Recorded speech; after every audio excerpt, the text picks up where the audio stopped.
کبھی ماں ہمارے لیے غلط فیصلہ کر سکتی ہے؟ نہیں کر سکتی۔ ارے جو ماں میرا اچھا سوچتی ہے، اس ماں کے دل میں جس نے ممتا ڈالی ہے، جو کروڑوں ماؤں سے زیادہ مجھے چاہنے والا ہے، وہ میرے بارے میں کیوں نہ اچھا فیصلہ فرمائے گا۔ کاش یہ یقین آ جائے کہ جو رب نے کیا ہے وہی بہتر کیا ہے۔ سبحان اللہ۔ زندگی کا ایک اصول بنا لو، میرا کام جب آپ کا کام ہو جائے نا تب بھی کہو اللہ کا شکر ہے، اور جب کام نہ ہو کہو جب بھی اللہ کا شکر ہے۔ الحمدللہ رب العالمین، والصلاة والسلام على سید المرسلین، اما بعد فاعوذ باللہ من الشیطان الرجیم، بسم اللہ الرحمن الرحیم۔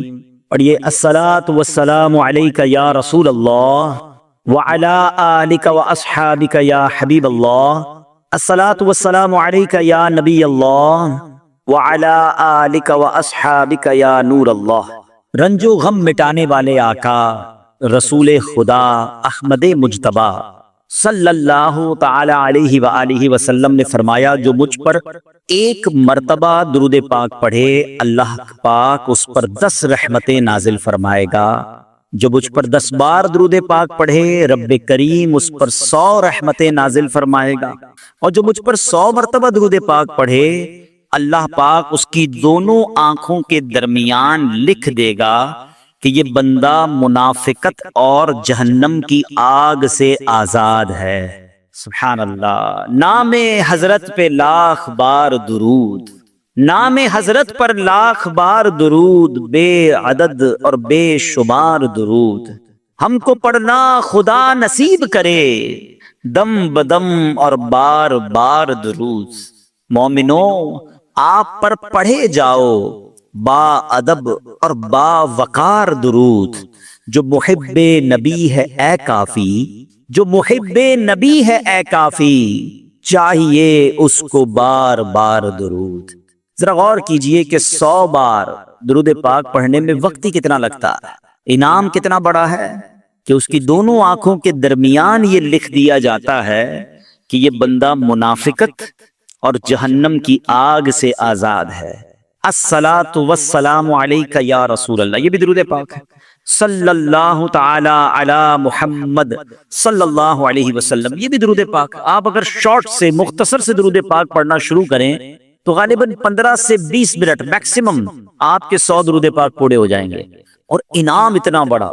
میں چوٹ کرنے کے لیے کہتا ہوں، اگر ہمیں یہ کہا جائے کہ جناب 100 بار جو درود پاک پڑھے گا اس کو 10,000 روپے ملیں گے، بندہ کہے یار 15 منٹ میں 10,000 روپے، 1000 بار درود پاک پڑھے گا تو 1,00,000 روپے ملیں گے۔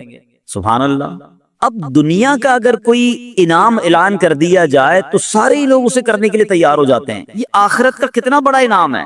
ہر درود پر 10 رحمتیں۔ آپ یقین کریں کروڑوں روپے خرچ کر کے بھی ایک رحمت نہیں خریدی جا سکتی۔ اللہ نہ چاہے جس پر رحمت، کون رحمت لے سکتا ہے؟ مگر درود پاک سبحان اللہ، ہر درود پر رحمتیں برس رہی ہیں۔ اس وقت جو حالات چل رہے ہیں، معاملات چل رہے ہیں، ہم سب چاہتے ہیں ہماری بھی حفاظت رہے، ہمارے بچوں کی، ہمارے کاروبار کی، ہمارے گھر بار کی حفاظت رہے، ہم سفر پر جائیں تو خیر سے جائیں، واپس بھی خیر سے آئیں۔ تو سبحان اللہ، مجھے بتائیے جس پر رحمت الہی برستی رہے تو اس کی کیسی حفاظت ہو جائے گی؟ تو گھر سے نکلے تو درود پڑھیں، سفر میں درود پڑھیں، بچوں کو کہیں کہ وہ گھر پہ درود پاک پڑھیں، تو انشاءاللہ یہ سارا رحمتوں کا حصار جو ہے ہمارے ارد گرد رہے گا۔ اللہ مجھے بھی اور آپ کو بھی کثرت سے درود پاک پڑھنے کی توفیق عطا فرمائے۔ آئیے مل کر محبت کے ساتھ بآواز بلند درود پاک پڑھ لیں۔ صلو علی الحبیب صلی اللہ تعالی علی محمد صلی اللہ علیہ وسلم۔ نبی کی شان میں ہو جس قدر درود پڑھو، محبوں پاؤ گے جنت میں گھر درود پڑھو۔ 1000 درد کو یہ ایک دوا کفایت ہے، 1000 درد کو یہ ایک دوا کفایت ہے، جو پیش آئے ذرا بھی خطر درود پڑھو۔ ایک بار پھر درود پاک پڑھ لے۔ صلو علی الحبیب صلی اللہ تعالی علی محمد صلی اللہ علیہ وسلم۔ میرے پیارے اسلامی بھائیو، علامہ ابن حجر رحمت اللہ تعالی فرماتے ہیں درود پاک ایک نیکی نہیں ہے۔ سبحان اللہ۔ ہم درود پڑھتے بعضوں کا سمجھتے ہیں ایک نیکی کمالی، یہ کئی نیکیوں کا مجموعہ ہے۔ درود پڑھنے سے ایمان تازہ ہوتا ہے، یہ ایک نیکی۔ درود کی برکت سے نبی پاک علیہ الصلوۃ والسلام پر یقین بڑھتا ہے، یہ دوسری نیکی۔ درود پاک پڑھنے میں تعظیم مصطفیٰ ہے، ریسپیکٹ آف رسول اللہ صلی اللہ تعالی علیہ وسلم ہے، یہ تیسری نیکی۔ درود پاک پڑھنے سے آخرت پر ایمان پکا ہوتا ہے، یہ چوتھی نیکی۔ درود پاک میں نبی پاک علیہ الصلوۃ والسلام کے احسانات کا ذکر ہے، یہ پانچویں نیکی۔ اور درود پاک میں نیکوں کے سردار مکی مدنی تاجدار صلی اللہ تعالی علیہ وسلم کا ذکر ہے، اور نیکوں کے ذکر پر رحمت اترتی ہے، یہ چھٹی نیکی ہے۔ آئے ہائے، نیکیوں کا انبار لگ جاتا ہے اگر بندہ درود پاک پڑھنے والا بن جائے۔ اللہ مجھے اور آپ کو کثرت سے درود پاک پڑھنے کی توفیق عطا فرمائے۔ ایک بار پھر درود پاک، صلو علی الحبیب صلی اللہ تعالی علی محمد صلی اللہ علیہ وسلم۔ ایک واقعہ بڑا مشہور واقعہ ہے اور قرآنی واقعہ ہے، کئی بار ہم نے سنا ہوگا۔ ایک عظیم خاندان کی یاد، بہت زور سے، بڑی زور و شور سے دنیا بھر میں اس کا ذکر شروع ہو جاتا ہے، اور وہ عظیم خاندان ہے حضرت ابراہیم علیہ نبینا علیہ الصلوۃ والسلام کا خاندان۔ حضرت ابراہیم کی یاد ہے، حضرت اسماعیل کی یاد ہے، بی بی ہاجرہ کی یاد ہے۔ مسلمان حج کو جا رہے ہیں، اس پہ بھی حضرت ابراہیم اور ان کے خاندان کی یادیں ہیں، اور جب قربانی کرتے ہیں تب بھی حضرت ابراہیم اور حضرت اسماعیل کی یادیں ہیں۔ کیا خاندان ہے! مگر ان واقعات سے جو آج بیان میں سے کچھ باتیں میں عرض کروں گا، اور اس کا مقصد کیا ہے انشاءاللہ وہ آگے بتاتا ہوں۔ ایک بادشاہ تھا نمرود۔ یاد رہے کہ دنیا میں 4 ہی ایسے بادشاہ گزرے ہیں جن کو پوری دنیا پر حکومت کرنے کا موقع ملا ہے، ٹھیک ہے؟ اس میں 2 ایمان والے تھے، 2 غیر مسلم تھے۔ جو ایمان والے تھے وہ حضرت سلیمان علیہ نبینا علیہ الصلوۃ والسلام، اور دوسرے حضرت ذوالقرنین رحمۃ اللہ تعالی علیہ۔ اور 2 جو غیر مسلم تھے، بے ایمان تھے، اس میں ایک تھا نمرود اور دوسرا فرعون۔ اچھا، اب نمرود جو تھا وہ بڑا ہی بدبخت تھا، ایک تو خدائی کا دعوے دار بھی ہو جاتا تھا، اور نمرود نے حضرت ابراہیم علیہ نبینا علیہ الصلوۃ والسلام کو بھی اپنی طرف بلانے کی کوشش کی کہ وہ بھی اس کی بات مانے۔ حضرت ابراہیم علیہ الصلوۃ والسلام اس کی بات نہیں مانتے تھے، وہ اللہ وحدہ لا شریک کی بات کرتے تھے۔ نمرود خدائی کا دعویٰ کرتا تھا۔ بڑے طویل واقعات ہیں کہ کس طرح نمرود کے دربار میں رہ کر حضرت ابراہیم نے حق کی دعوت دی۔ نمرود نے کہا کہ میں خدا ہوں، تو آپ نے فرمایا خدا تو وہ ہے جو زندہ کرتا ہے۔ تو نمرود نے کیا کیا، ایک بندہ جس کو سزائے موت سنا دی گئی تھی اس کو جیل سے نکال کے رہا کر دیا، کہا دیکھو میں نے بھی زندہ کر دیا، اس کی تو موت لکھی ہوئی تھی نا، سزائے موت ہو گئی تھی، میں نے اس کو فارغ کر دیا۔ آپ نے فرمایا اللہ تو وہ ہے جو موت دیتا ہے، تو اس نے ایک عام بندے کو پکڑا اور اس کو قتل کا حکم دے دیا، اس کو مار دیا، کہا کہ موت تو میں بھی دیتا ہوں۔ حضرت ابراہیم علیہ السلام نے کہا کہ میرا رب وہ ہے جو مشرق سے سورج کو نکال کر مغرب میں طلوع کرتا ہے، اگر تو خدا ہے تو مغرب سے نکال کر دکھا۔ اب اس کے پاس کوئی جواب نہیں تھا، یہ کیسے کر سکتا ہے کوئی؟ تو بہرحال کمال کا جذبہ تھا، کمال کا یقین تھا اللہ وحدہ لا شریک پر، ایسا یقین، سبحان اللہ۔ اب جب نمرود نے دیکھا کہ کوئی بات یہ ماننے کے لیے تیار نہیں ہے، تو ان بدبختوں نے یہ فیصلہ کیا کہ حضرت ابراہیم علیہ السلام کو آگ میں ڈال دیا جائے۔ اچھا، وہ کوئی نارمل آگ نہیں تھی، ایسی آگ نہیں تھی کہ لکڑیاں لگائیں اور جناب بندے کو ڈالنا ہے، ایک ایسی آگ تھی کہ جو اس وقت تک اتنی بڑی آگ لگائی نہیں گئی تھی، اور ایسی آگ تھی کہ کوئی پرندہ بھی اوپر سے گزرتا تھا تو وہ گزر نہیں پاتا، جل کے اس کے اندر کوئلہ بن جاتا تھا، اور حضرت ابراہیم علیہ الصلوۃ والسلام کو اس آگ میں پھینکا جانے لگا۔ دیکھیں آج بھی اگر کوئی جیل میں قید ہو نا، سزا سنا بھی دی گئی ہو، تو اس کو یقین ہوتا ہے کہ کوئی نہ کوئی راستہ نکل آئے گا، ضمانت ہو جائے گی۔ یہاں تک کہ سزائے موت کے قیدیوں کو بھی یقین ہوتا ہے کہ چلے کوئی نہ کوئی چانس ہوگا، کوئی سزا معاف ہو جائے گی، کوئی عمر قید میں تبدیلی ہو جائے گی۔ سنا ہے پاکستان کی جیلوں میں کئی سال سے لوگ ہیں سزائے موت کے قیدی ہیں، مگر ان کو سزائے موت نہیں ہو رہی، تو کوئی نہ کوئی یقین یا امید رہتی ہے۔ وہ حضرت ابراہیم علیہ السلام کو آگ میں پھینک دیا گیا، اپنی طرف سے اچھال دیا گیا۔ تو جبریل امین آئے اور آ کر کہا کہ اے ابراہیم کوئی حاجت ہے تو بتائیں۔ حضرت ابراہیم علیہ السلام کہتے ہیں مجھے تم سے کوئی حاجت نہیں ہے۔ کہا پھر جس سے حاجت ہے اس کو بتا دینا، اللہ رب العالمین کی بارگاہ میں تو عرض کریں۔ تو آپ نے کہا حسبی من سؤالی علمہ بحالی، اے جبرائیل میں کس حال میں ہوں میرا رب کریم جانتا ہے، اس کا جاننا میرے مانگنے سے بہتر ہے۔ اب یقین کا لیول تو دیکھیں نا، اللہ دیکھ رہا ہے نا، میرے مانگنے سے بہتر یہ کہ وہ جانتا ہے، اس نے دیکھا ہے، اسے معلوم ہے مجھے آگ میں ڈالا جا رہا ہے، اگر وہ راضی تو میں بھی راضی۔ پنجابی شاعر کہتے ہیں نا، جے سونا میرے دکھ وچ راضی میں سکھ دو چلے پاوا ہوں، اگر میرا مالک میرے دکھ میں راضی ہے تو میں نے سکھ کو کیا کرنا ہے۔ یہ کیسا یقین تھا، مگر اس یقین کا نتیجہ کیا نکلا کہ قرآن میں رب فرماتا ہے یا نار کونی بردا وسلاما علی ابراہیم۔ پھر آگ کو رب نے کیا حکم دیا، ذرا سمجھیے گا بات کو، اللہ کی قدرت کا کیسا نظارہ ہے اس واقعے میں۔ مجھے بتائیے آگ کا کام کیا ہے؟ آگ کا کام تو جلانا ہی ہے نا، عقل بھی کہتی ہے، سائنس بھی کہتی ہے، تجربہ بھی کہتا ہے، جب بھی آگ ہے کوئی چیز ڈالو جلی جاتی ہے۔ مگر اسی آگ کو رب نے کیا حکم دیا، اے آگ ابراہیم پر ٹھنڈی اور سلامتی والی ہو جا۔ اللہ اکبر، حضرت ابراہیم کا ایمان ایسا تھا، یقین ایسا تھا کہ اتنی بڑی آگ جو ہے حضرت ابراہیم کے لیے گلزار بن جاتی ہے، باغ بن جاتی ہے۔ اچھا پھر ہوا کیا کہ نمرود جو ہے کچھ دنوں کے بعد، ایسا نہیں فوراً، کچھ دنوں تک آگ جلتی رہی، حضرت ابراہیم اس میں ڈالے جا چکے تھے۔ نمرود نے سوچا دیکھوں تو صحیح کہ ابراہیم کا حال کیا ہوا ہے۔ وہ اپنے محل کی چھت پر چڑھ گیا، اور چھت پر چڑھنے کے بعد اس نے آگ کی طرف دیکھا۔ وہ حیران ہو گیا کہ حضرت ابراہیم اس اتنی بڑی آگ میں ایسے بیٹھے ہوئے ہیں جیسے بندہ باغ میں بیٹھا ہوتا ہے، بالکل اس آگ نے کوئی بال بھی دیکھا نہیں کیا۔ حضرت ابراہیم چند منٹوں یا چند گھنٹوں میں نہیں رہے۔ تفاسیر میں لکھا کہ حضرت ابراہیم علیہ السلام اس آگ میں ایک روایت کے مطابق 7 دن اور ایک روایت کے مطابق 40 دن اس آگ میں رہے، مگر جب آپ باہر آتے ہیں تو آگ کی نے کوئی اثر آپ پر نہیں ڈالا۔ اللہ اکبر۔ اچھا پھر اس نے کیا کیا، نمرود نے یہ کیا کہ ہو سکتا ہے یہ آگ کی جو نا یہ کیٹیگری ٹھیک نہیں ہے، یہ آگ جلانے والی آگ نہیں ہے، تو نمرود نے پریکٹیکل کرنے کے لیے ایک اور بندے کو اس آگ میں ڈال دیا۔ حضرت ابراہیم اس آگ میں موجود ہیں اور بڑے نارمل طریقے سے بیٹھے ہوئے ہیں، آگ جل رہی ہے، تو نمرود نے ایک اور شخص کو آگ میں ڈالا۔ جیسے ہی وہ بندے کو آگ میں ڈالا، اس آگ نے اس بندے کو جلا کر راکھ کر دیا۔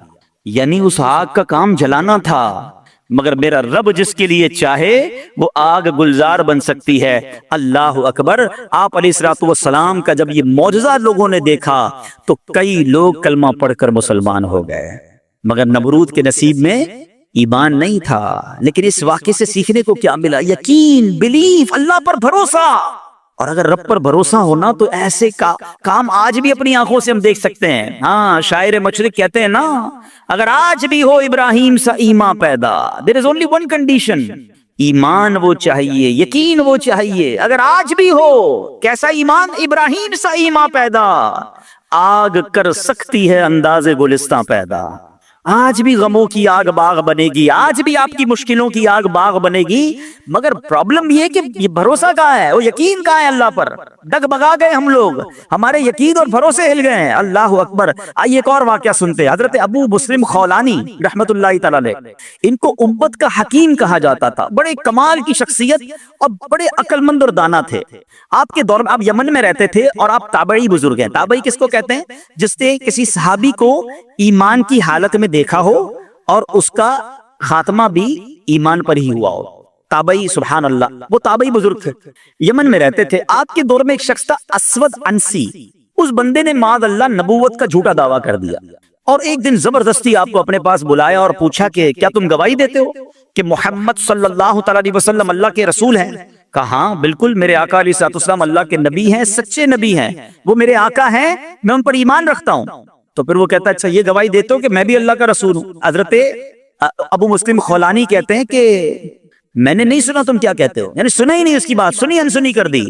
اسود انسی کو بڑا غصہ آیا، اس نے فوراً حکم جاری کیا کہ بڑی اور خوفناک آگ جلائی جائے۔ آگ جلائی گئی، ابو مسلم رحمت اللہ تعالی کو اس دہکتی آگ میں ڈال دیا جائے، حکم دے دیا۔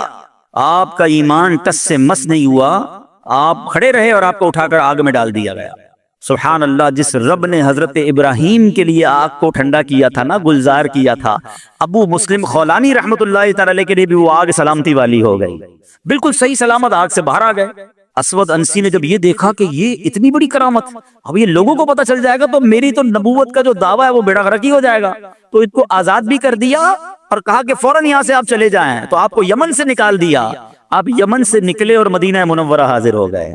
غلامی میں نہ کام آتی ہے شمشیریں نہ تدبیریں، غلامی میں نہ کام آتی ہیں نہ شمشیریں نہ تدبیریں، جو ہو ذوق یقی پیدا تو کٹ جاتی ہیں زنجیریں، کوئی اندازہ کر سکتا ہے اس کے زور بازو کا، نگاہ مرد مومن سے بدل جاتی ہے تقدیر۔ بات یقین کی ہے، بات ایسے کس کو کہتے ہیں، ایمان کی ہے۔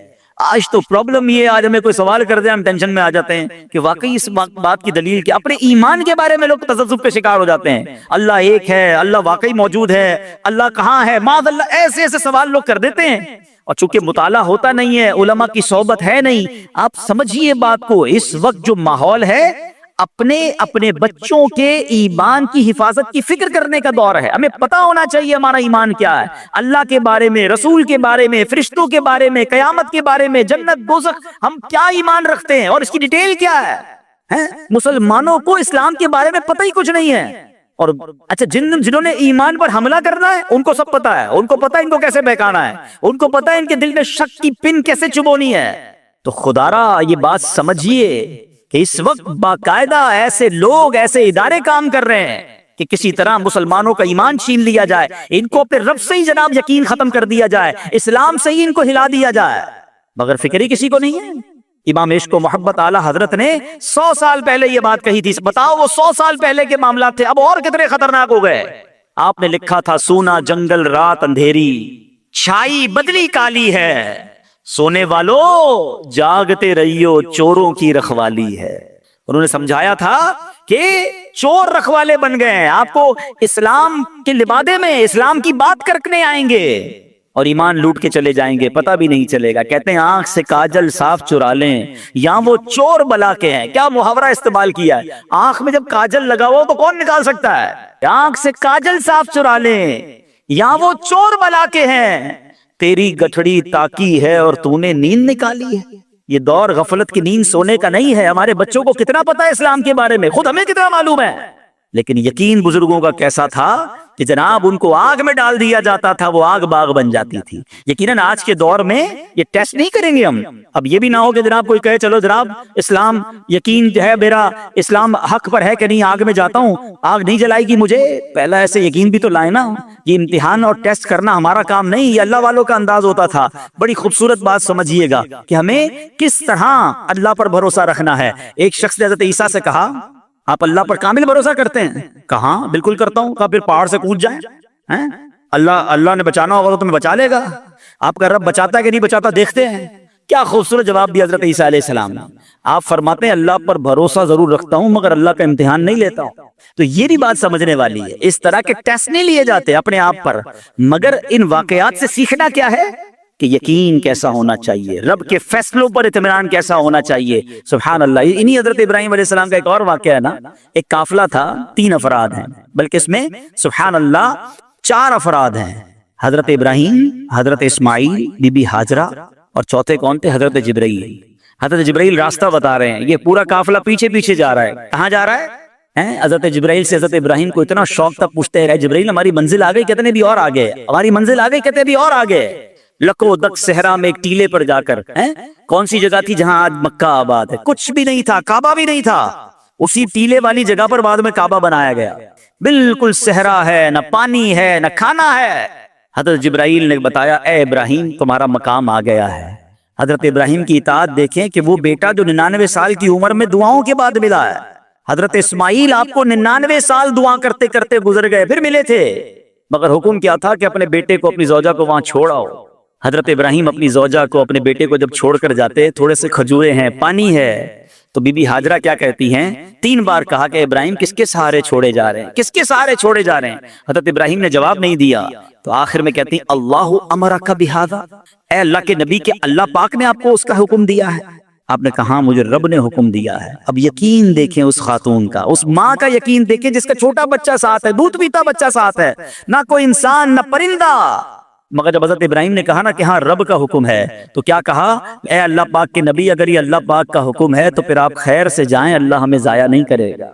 رب کا حکم ہے نا، پھر کھانا بھی اسی نے دینا ہے، پانی بھی اس نے دینا ہے، ہماری حفاظت بھی اسی نے کرنی ہے۔ آئے ہائے یقین کیسا تھا کہ وہ رب رحمان قدرتوں والا ہے، اللہ وہ ہے جو مردے سے زندہ نکال سکتا ہے، اللہ وہ ہے جو دن سے رات کو بناتا ہے، رات سے دن کو بناتا ہے، اللہ پاک وہ ہے جو بنجر زمین کو سرسبز و شاداب بنا دیتا ہے، یہ وہی رب ہے جو صحرا سے چشمے نکال دیتا ہے۔ اللہ پر یقین تھا کہ اگر پانی نہیں تو کیا ہوا، پانی بھی اسی کی نعمت ہے، وہی عطا فرمانے والا ہے، ارے یہاں کھانا نہیں تو کیا ہوا، رزق دینے والا تو موجود ہے، سبحان اللہ۔ اور ایسا ہی ہوا، کہا آپ خیر سے جائیے، اللہ ہمیں ضائع نہیں کرے گا۔ کیا خوبصورت شعر ہے نا، یقین مثل خلیل آتش نشینی، یقین مثل خلیل آتش نشینی، یقین اللہ مستی خود گزینی، سن اے تہذیب حاضر کے گرفتار، غلامی سے بدتر ہے بے یقینی۔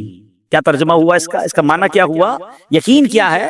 حضرت ابراہیم کی طرح بے خطر بغیر ڈرے آگ میں کود جانے کا نام یقین ہے۔ یقین کیا ہے؟ محبت الہی میں غرق ہو جانا اور اپنے آپ کی اصلاح میں لگ جانا یقین ہے۔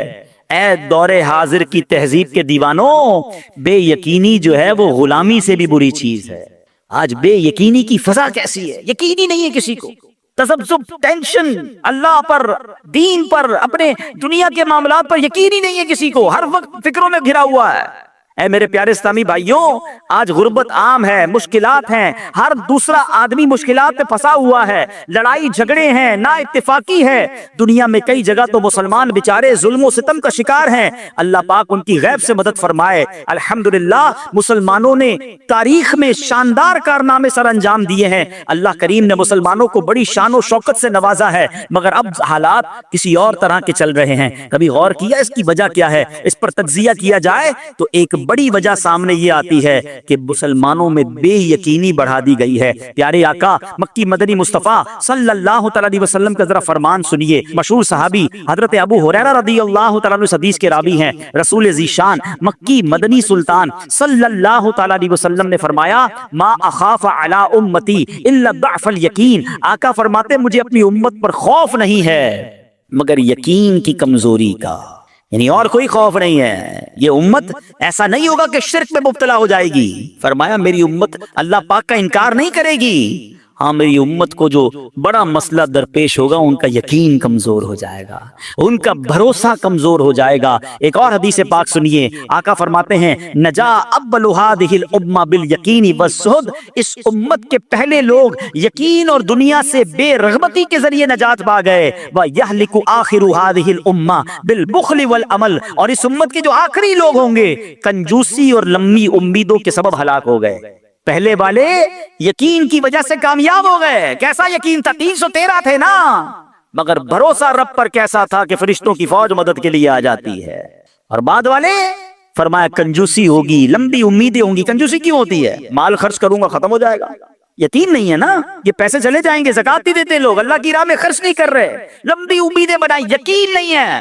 کاش یہ بات سمجھ آ جائے کہ میرے اور آپ کے نصیب میں جو رزق لکھا ہے وہ لکھا ہوا ہے، وہ ہمیں مل کر رہے گا، مگر اسی کی ٹینشن میں زندگی گزر رہی ہے۔ بے یقینی کی کچھ مثالیں میں آپ کو سمجھاتا ہوں۔ ابھی تک شاید کچھ لوگ کہہ رہے ہوں گے یار یہ بات تو ٹھیک کر رہے ہیں، بے یقینی ہونی نہیں چاہیے، مگر ہمیں تو بے یقینی نہیں ہے۔ اب میں کچھ ایگزامپل کے ذریعے سمجھاتا ہوں۔ ہم مانتے تو ہیں اللہ پاک رزق دینے والا ہے، ٹھیک ہے، پھر بھی مال کے پیچھے مارے پھرتے ہیں۔ کوئی لندن پیرس کے ساتھ خواب دیکھ رہا ہے، کشتیوں کے اندر بیٹھ کر، پچھلے دنوں واقعات ہوئے نا، پیسے دے کر اور ڈنکی لگا کر جاتے ہیں، کوئی راستے میں مر جاتا ہے، کوئی کشتی میں بیچارے ڈوب گئے، کیوں؟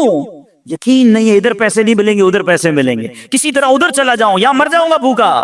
ذرا غور کیجئے، اے میرے پیارے اسلام کو سود کا کام کرتا ہے، کیوں کرتا ہے سود کا کام؟ یقین نہیں ہے نا کہ حلال کماؤں گا تو پیچھے رہ جاؤں گا۔ ملاوٹ، رشوت، ڈاکہ، چوری، اگر ان تمام غلط کاموں کے پیچھے آپ دیکھیں تو یقین نہیں ہوتا کہ یار ملاوٹ نہیں کروں گا تو مال نہیں بکے گا، پیسے والا کیسے بنوں گا، غریب ہی رہ جاؤں گا، یقین ختم ہو گیا ہے، جس کی وجہ سے ہر دوسرے آدمی کو جناب غلط کام کرنا ہے۔ آگے چلیے، ہم مانتے ہیں نماز دنیا بھی سنوار دیتی ہے، آخرت بھی سنوار دیتی ہے، سنتے بھی ہیں بولتے بھی ہیں، مگر نماز پر دنیا کو ترجیح دیتے ہیں۔ یار نماز پڑھوں گا تو کاروبار پہ دکان پہ کون بیٹھے گا، نماز پتہ ہے آخرت اور دنیا سنوار دے گی، یقین نہیں ہے۔ اسی طرح ہم مانتے ہیں کہ مسلمان کی ترقی قرآن پر عمل کرنے میں ہے، مگر نہ قرآن خود پڑھتے ہیں نہ اپنے بچوں کو پڑھاتے ہیں۔ ہم مانتے ہیں کہ اللہ پاک دعائیں قبول فرماتا ہے، مگر بے یقینی ہے، اول تو دعا مانگتے نہیں ہیں، اب مانگتے ہیں تو یقینی نہیں ہوتا۔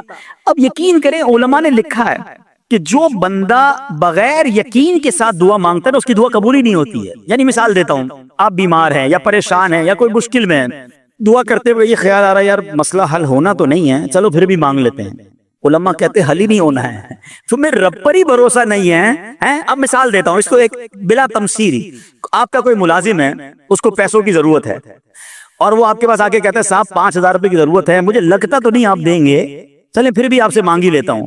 آپ بتائیں آپ اس کو پیسے دیں گے یا ڈانٹ دیں گے کہ جب تمہیں مجھ پر یقین ہی نہیں ہے تو آئے کیوں میرے پاس؟ مجھے لگتا تو نہیں آپ میری مدد کریں گے، چلے پھر بھی آپ سے کہہ دیتا ہوں میری بات، پہلے ہی آپ نے اس بندے کو ناراض کر دیا نا۔ ہم کہتے نہیں ہیں مگر ہماری بے یقینی یہ کہہ رہی ہوتی ہے اور اللہ سے دعا کر رہے ہوتے ہیں کہ اللہ مجھے امید تو نہیں تو دے گا، پھر بھی میں مانگ رہا ہوں۔ توبہ توبہ توبہ۔ یقین پتہ کیسے کام کرواتا ہے؟ ایک بڑا پیارا واقعہ ہے، ایک گاؤں میں بارش نہیں ہو رہی تھی اور لوگ پیاسے مر رہے تھے، کئی سال ہو گئے بارش نہیں ہو رہی تھی۔ آخر کار گاؤں والوں نے پلان کیا کہ سارے گاؤں والے جمع ہوتے ہیں اور مل کر دعا کرتے ہیں، نماز استسقاء، اور اس کا ایک پورا طریقہ ہے دعا کا۔ ایک قطرہ بارش کا نہیں پڑ رہا تھا، مویشی بھی پیاسے، لوگ بھی پیاسے، کنویں بھی سوکھ گئے تھے۔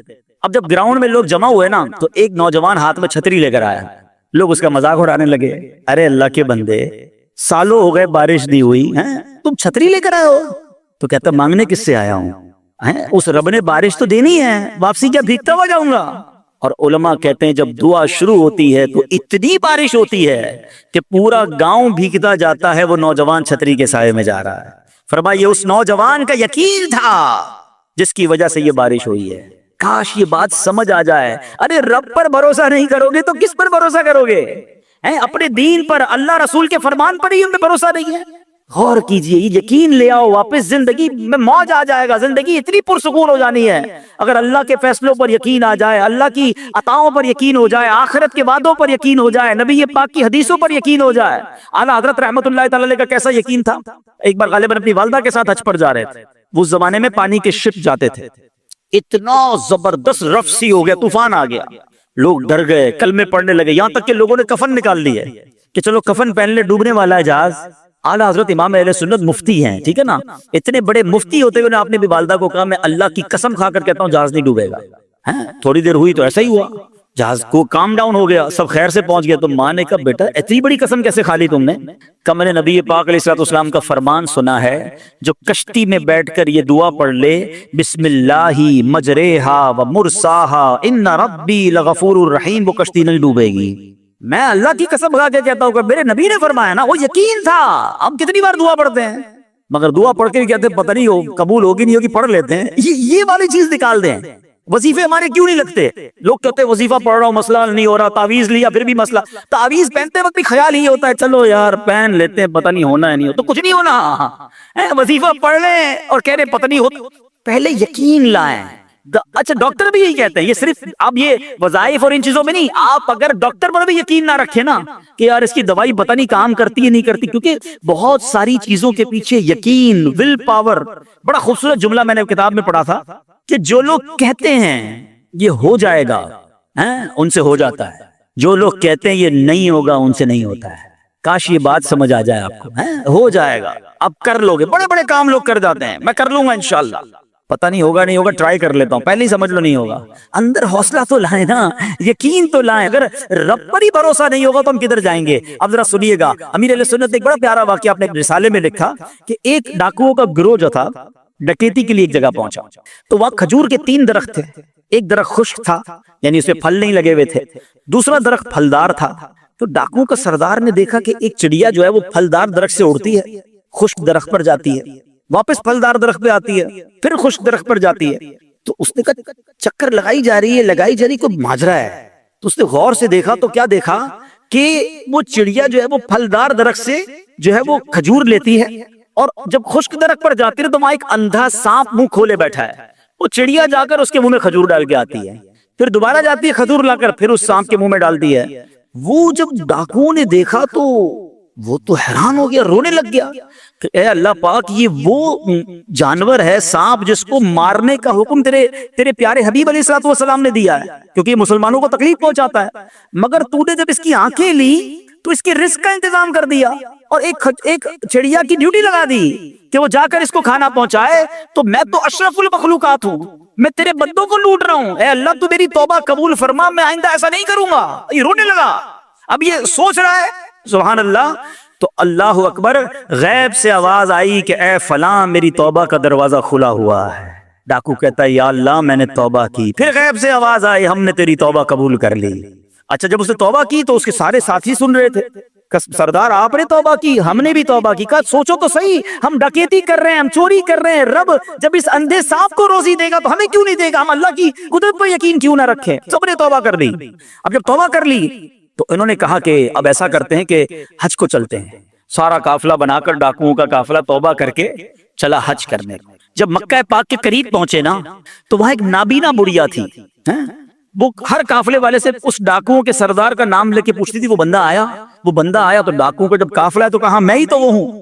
تو کہا یہ میرے کپڑے تمہارے لیے ہیں. بولا آپ مجھے کپڑے کیوں دے رہی ہیں؟ کہا میرا ایک بیٹا تھا اور وہ بیٹا جو ہے اس کے کچھ دن پہلے، بڑا نیک بیٹا تھا میرا، کچھ دن پہلے اس بیٹے کا انتقال ہوا ہے، یہ اسی کے کپڑے ہیں. 3 دن سے مسلسل نبی پاک علیہ الصلوۃ والسلام میرے خواب میں تشریف لا رہے ہیں اور فرما رہے ہیں کہ اس نام کا بندہ آئے گا، اس کو یہ کپڑے دے دینا. ہائے ہائے، ذرا سوچو تو صحیح، جب رب توبہ قبول کرتا ہے تو مرتبے کیسے بڑھا دیتا ہے. کاش یہ بات سمجھ آ جائے. اللہ سے بندہ جب دوستی کر لیتا ہے نا، اللہ پچھلے گناہ معاف فرما دیتا ہے، بلکہ اللہ راضی ہو جائے تو گناہوں کو نیکیوں میں بدل دیتا ہے. مگر کیسے اس ڈاکو کو توبہ نصیب ہوئی؟ یقین. کاش حرام کمانے والا، سود کا کام کرنے والا، کاش رشوت لینے والا، ڈاکہ ڈالنے والا، چوری کرنے والا یہ سوچے کہ میں کیوں کر رہا ہوں، ملاوٹ کرنے والا سوچے اللہ پر بھروسہ تو رکھو یار، رب نے میرا نصیب لکھا ہوا، جو میرے نصیب پہ مجھے مل کر رہے گا. کاش یہ بات سمجھ آ جائے. صدیق اکبر رضی اللہ تعالیٰ مسلمانوں کے پہلے خلیفہ، جب آپ نے یہ آیت پڑھی نا قرآن پاک میں، اللہ ارشاد فرماتا ہے وَمَا مِن دَابَّةٍ فِي الْأَرْضِ إِلَّا عَلَى اللَّهِ رِزْقُهَا. اللہ فرماتا ہے اور زمین پر چلنے والا کوئی جاندار ایسا نہیں جس کا رزق اللہ کے ذمہ کرم پر نہ ہو. آپ فرماتے ہیں کہ جب سے میں نے یہ آیت پڑھ لی، خدا کی قسم میں نے روزی کی فکر کرنا چھوڑ دی ہے. کہ جب اللہ نے ہر کسی کا رزق اپنے ذمے پہ لے لیا تو مجھے کس بات کی ٹینشن ہے؟ کاش ہمیں یہ بات سمجھ آ جائے کہ ہمیں اب ذرا غور کریں. ابھی یہ اجتماع ختم ہوگا، اگر میں آپ سب کو کہوں کہ بتائیں آپ کے لیے کیا دعا کروانی ہے تو تقریباً 70-80% لوگوں نے بتایا کیا کہنا ہے، حضور روزی میں برکت کی دعا کر دیں، کاروبار میں برکت کی دعا کر دیں، نوکری نہیں لگ رہی اس کی دعا کر دیں. میں نہیں کہتا یہ دعا نہیں کرنی چاہیے، اللہ سے نہیں مانگیں گے تو کس سے مانگیں گے؟ لیکن کوئی تو کہے کہ میری ایمان پر موت کے لیے دعا کر دیں، میری قبر جنت کا باغ بن جائے اس کے لیے دعا کر دیں، میں آخرت میں جاؤں تو اللہ مجھ سے راضی ہو جائے اس کے لیے دعا کر دیں. فرق دیکھیں، میری اور آپ کی ٹینشن کیا ہے؟ دنیا، روزی، مال، حالانکہ اس کا وعدہ ہے، دانے دانے پر لکھا ہے کھانے والے کا نام، مجھے مل کر رہے گا. مگر اللہ نے مغفرت کا وعدہ نہیں کیا، اس کی دعا کہاں ہے؟ اس کی ٹینشن کیوں نہیں ہے؟ ایسے کئی لوگ مجھے بھی ملے، آپ کو بھی ملے ہوں گے، یار رات کو نیند نہیں آ رہی، کیوں؟ بس یار کاروبار کی ٹینشن بہت ہے. کبھی زندگی میں ایک رات میری اور آپ کی ایسی گزری کہ اس ٹینشن میں نیند نہ آئی ہو کہ قبر میں جاؤں گا تو قبر جنت کا باغ بنے گی یا دوزخ کا گھڑا بنے گی؟ کلمے والی موت ملے گی کہ نہیں؟ جنت میں جاؤں گا یا دوزخ میں جاؤں گا؟ میزان عمل پر جب اعمال تولے جائیں گے، گناہ کا پلڑا بھاری ہوگا یا نیکیوں کا پلڑا بھاری ہوگا؟ یار آج جون جولائی کی گرمی، ہیٹ اسٹروک کی باتیں ہو رہی ہیں، 50 ڈگری میں حال برا ہو گیا. سورج 1 میل پر جب ہوگا اور لوگوں کی پیاس زبان سے باہر زبانیں آئیں گی، مجھے جام کوثر نہ ملا تو میرا کیا بنے گا؟ کبھی اس کی ٹینشن، اس کا وعدہ نہیں ہے. یہ اللہ سے دعا کرنی ہے، اس کے لیے کوشش کرنی ہے.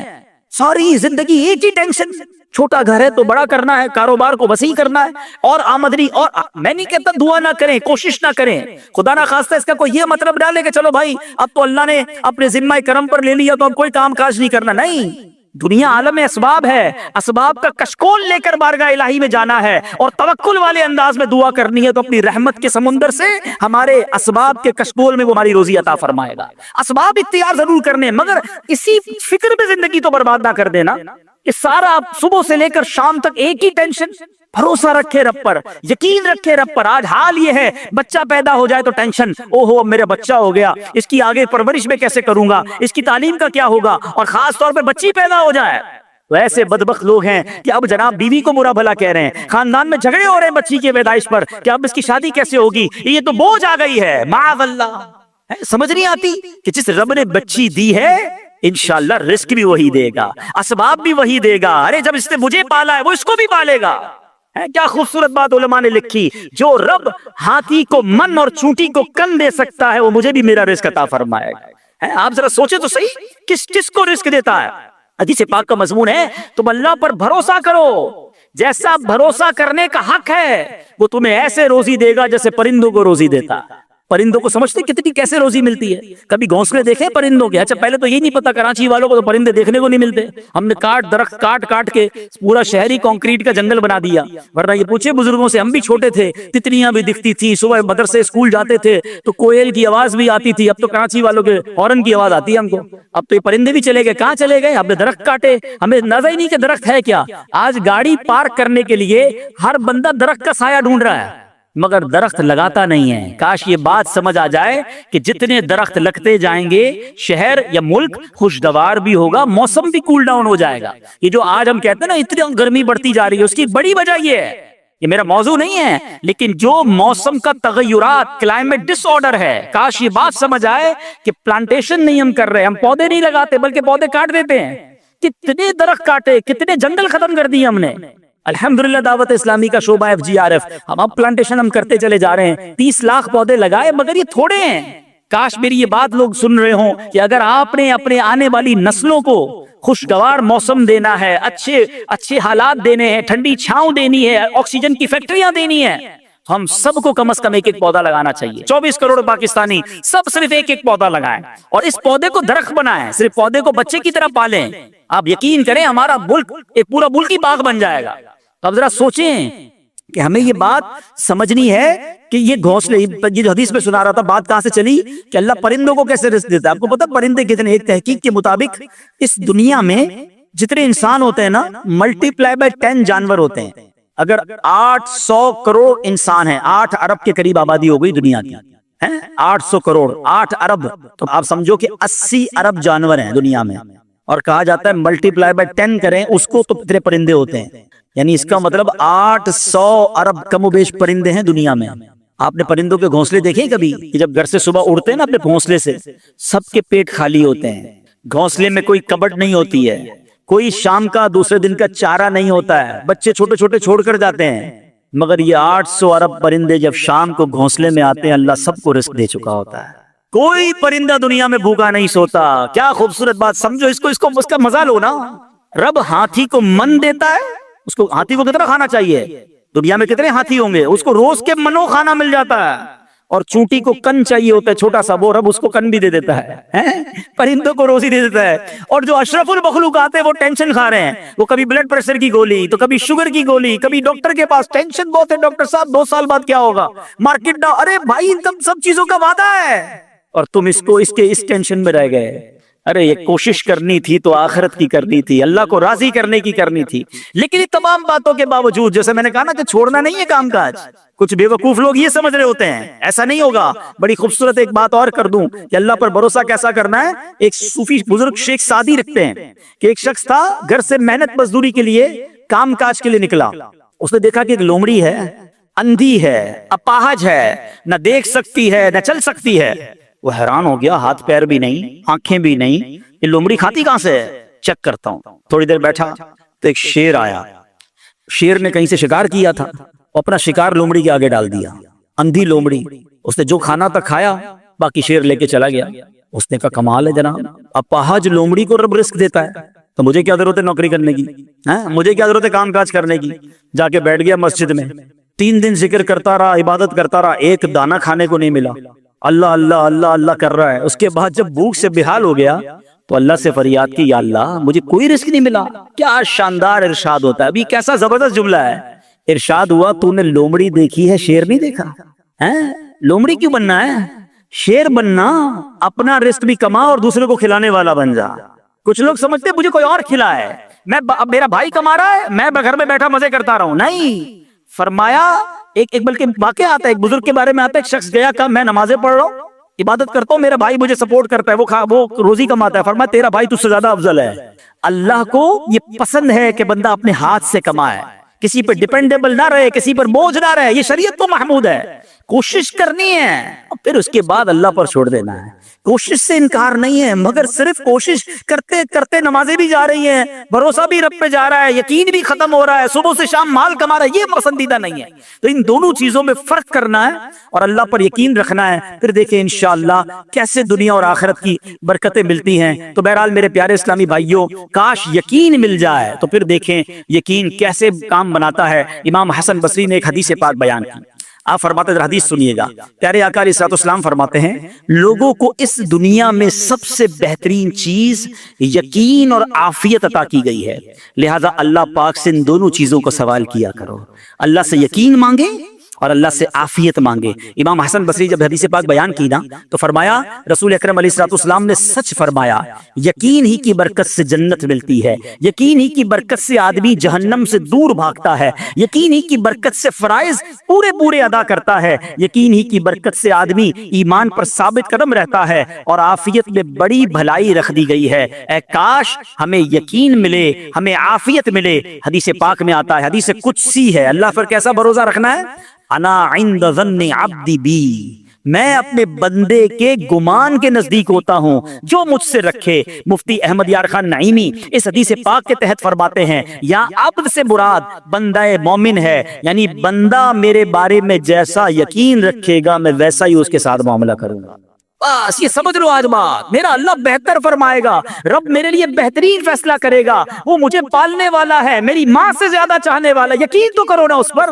لوگوں کو اللہ پر ہی یقین نہیں رہا ہے، میرا تو کام ہی خراب ہو جاتا ہے، اللہ معاذ اللہ، اور اس پہ کفریہ کلمات بھی کہہ دیتے ہیں، میرا تو جناب مسئلہ ہی حل نہیں ہوتا، میری دعا تو رب سنتا ہی نہیں ہے، میری مشکل آسان وہ کرتا ہی نہیں ہے۔ تم کھڑے نہیں ہو سکو گے، تم اللہ سے بدگمان نہ رہنا۔ اللہ کرے کہ انسان یہ سمجھ جائے کہ مجھے رب پر اچھا گمان رکھنا ہے۔ شاعر کہتے ہیں نا، جو سوچتا ہوں وہی بات ہونے لگتی ہے۔ پوچھو پازیٹیو لوگوں سے، ان کے ساتھ پازیٹیو جب سوچتے ہیں پازیٹیو ہونے لگتا ہے۔ جو سوچتا ہوں وہی بات ہونے لگتی ہے، جڑا ہوا ہے زمانہ میرے گمان کے ساتھ۔ اچھا سوچو گے تمہیں اچھا ملے گا۔ اب غور فرمائیے، جب یہ ذہنی بندہ بنا لے یار سچ سے کاروبار نہیں چلتا، تو پھر آپ کو برکت کاروبار میں کیسے ملے گی؟ پہلے ہی آپ نے یقین کر لیا۔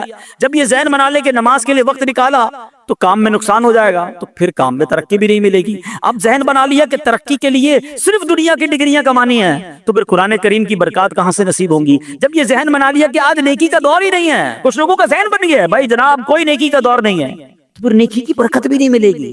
ذہن پازیٹیو رکھیں، ذہن اچھا رکھیں، انشاءاللہ آپ دیکھیں آپ کے ساتھ اچھا ہونا شروع ہو جائے گا۔ میرے پاس وقت کم ہے، ورنہ اس پر تو پوری ریسرچ موجود ہے۔ آپ پازیٹیو سوچتے ہیں تو پازیٹیو انرجیز آپ کی طرف متوجہ ہو جاتی ہیں۔ اب تو سائنس بھی کہتی ہے نیگیٹو سوچتے ہیں تو نیگیٹو انرجیز آپ کی طرف متوجہ ہوتی ہیں، آپ ڈی مورلائز ہونا شروع ہو جاتے ہیں، آپ کے حوصلے ٹوٹنا شروع ہو جاتے ہیں، اور جس کو ول پاور کہا جاتا ہے، جس کو اچھا سوچنا کہا جاتا ہے، اگر بندہ یہ کرنا شروع کر دے پھر دیکھیں اس کے کام کیسے بن جاتے ہیں۔ تو اللہ کرے کہ یہ بات سمجھ آ جائے کہ ہمیں اپنے رب سے انشاءاللہ یقین حاصل کرنا ہے۔ حضرت خالد بن معدان رحمت اللہ تعالی علیہ فرماتے ہیں، تعلم الیقین کما تعلم القرآن، یعنی یقین کو بھی ایسے ہی سیکھا کرو جیسے قرآن سیکھتے ہو۔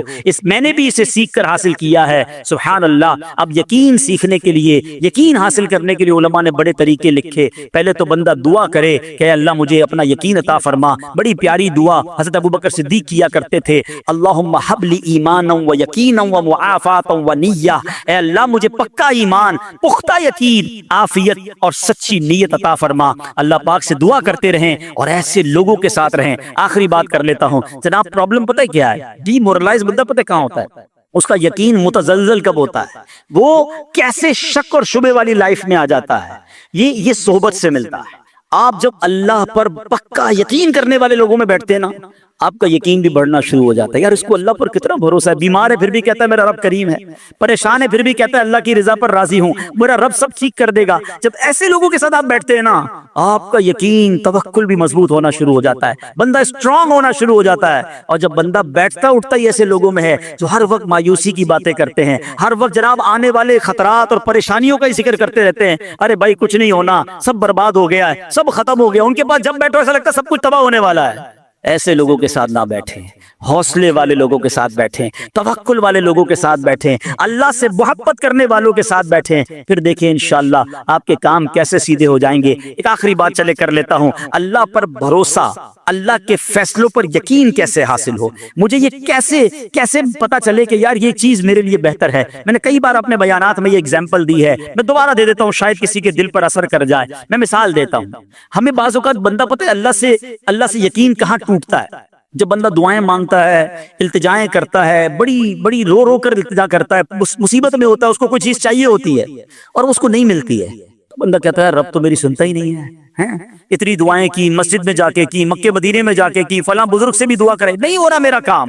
جب بندے کا کام نہیں ہوتا نا تو اس کو لگتا ہے کہ یار میں اللہ پر کیسے بھروسہ کروں، یہاں جا کر شیطان حملہ کرتا ہے۔ اب آئیے اس وسوسے کو کیسے ختم کریں۔ آپ میں سے کئی ایسے مجھے نظر آ رہے ہیں جو والد ہوں گے یا بڑے بھائی ہوں گے، آپ کا کوئی چھوٹا بیٹا یا چھوٹا بھائی ہو اور بیمار ہو جائے، اس کو بخار ہو جائے، گلا خراب ہو جائے اور وہ رونے لگے، ابو میں نے آئس کریم کھانی ہے، میں نے ٹھنڈا شربت پینا ہے۔ اچھا بتائیے آپ اسے ٹھنڈا شربت پلائیں گے؟ وہ رو رہا ہے آپ کے سامنے، آئس کریم کھلائیں گے اسے؟ جواب دیجئے نہیں، وہ رونے دیں گے آپ اس کو۔ آپ کا ایک دوست برابر میں بیٹھا ہو اور کوئی کہے یار کیسے ظالم ابو ہیں، بچہ رو رہا ہے دے دینا اسے آئس کریم، تو آپ ایک جواب دیتے ہیں میں والد ہوں، مجھے پتا ہے اس کو کب کیا دینا ہے۔ ایسا ہی ہے نا؟ اب ذرا دل پر ہاتھ رکھ کے میرا جملہ سننا، تم والد ہو، تمہیں پتا ہے بیٹے کو کب کیا دینا ہے، میرے مالک کو نہیں پتا مجھے کب کیا دینا ہے۔ میں رو رہا ہوں، میں گر گڑا رہا ہوں، میں تڑپ رہا ہوں، وہ نہیں دے رہا، ارے یہی بہتر تھا۔ ہو سکتا ہے کہ میں جو مانگ رہا ہوں مجھے مل جاتا تو میرے لیے اور برا ہوتا۔ علماء کہتے ہیں کسی کا امیر ہونا اس کے لیے اچھا ہے، کیونکہ وہ غریب ہوگا تو وہ ایمان سے متزلزل ہو جائے گا۔ کسی کا غریب ہونا اس کے لیے اچھا ہے، کیونکہ اگر اسے مال دے دیا جائے گا تو اس کا ایمان چلا جائے گا، وہ غلط کاموں میں پڑ جائے گا۔ کسی کو اولاد دینا اس کے لیے اچھا ہے اور کسی کو بے اولاد رکھنا اس کے لیے اچھا ہے۔ ہو سکتا ہے بیٹا ایسا ہونے والا ہو جو بڑا ہو کے باپ کو ہی مار کے گھر سے نکال دے۔ کیا ہم نے نہیں دیکھے ایسے واقعات؟ ایسی اولاد نہیں دیکھی جو ماں باپ کو قتل کر دیتی ہے؟ لوگ کہتے ہیں اس سے بہتر تو بچہ ہی نہ ہوتا۔ ارے رب بہتر جانتا ہے مجھے کیوں بیٹا نہیں مل رہا، مجھے کیوں بیٹی نہیں مل رہی، مجھے کیوں اولاد نہیں ہو رہی، مجھے کیوں مال نہیں مل رہا، میں اب تک گھر کیوں نہیں لے سکا۔ ہو سکتا ہے میرے رب نے اس کے بدلے میرے لیے بہت ساری نعمتیں رکھی ہوں، کاش یہ بات سمجھ آ جائے۔ مجھے ایک بات بتاؤ نا، میری ماں، آپ کی ماں، دنیا میں سب سے زیادہ ہم سے پیار کون کرتا ہے؟ ہماری ماں کرتی ہے۔ کبھی ماں ہمارے لیے غلط فیصلہ کر سکتی ہے؟ نہیں کر سکتی۔ ارے جو ماں میرا اچھا سوچتی ہے، اس ماں کے دل میں جس نے ممتا ڈالی ہے، جو کروڑوں ماؤں سے زیادہ مجھے چاہنے والا ہے، وہ میرے بارے میں کیوں نہ اچھا فیصلہ فرمائے گا۔ کاش یہ یقین آ جائے کہ جو رب نے کیا ہے وہی بہتر کیا ہے۔ سبحان اللہ۔ زندگی کا ایک اصول بنا لو، میرا کام جب آپ کا کام ہو جائے نا تب بھی کہو اللہ کا شکر ہے، اور جب کام نہ ہو کہو جب بھی اللہ کا شکر ہے۔ میرے لیے یہی بہتر ہوگا۔ آپ مزے میں آ جاؤ گے، اللہ سے دوستی کر لو، اے میرے رب جو تو نے فیصلہ کیا میں اس پر راضی ہوں۔ آپ کسی ٹینشن میں نہیں رہو گے۔ ہمارا پرابلم پتہ ہے کیا ہے؟ ڈیفنس کے لوگوں جانتے ہیں، کبھی گزرتے ہوں گے نا ڈیفنس کی گلیوں سے، یار یہ پلاٹ بہت اچھا مل رہا تھا، 4 سال پہلے یہ ریٹ تھا، میں لے لیتا، آج تو کتنی پرائس ہو گئی، یار وہ گاڑی 1 مہینہ پہلے لینے والا تھا، نہیں لی، گورنمنٹ نے پرائس بڑھا دی، یار یہ فیکٹری پہ پہلے خرید لیتا، اسی ٹینشن میں رہتے ہیں، یہ کر لیتا وہ کر لیتا۔ ارے نہیں کیا، نہیں ہوا، وہی میرے لیے بہتر تھا۔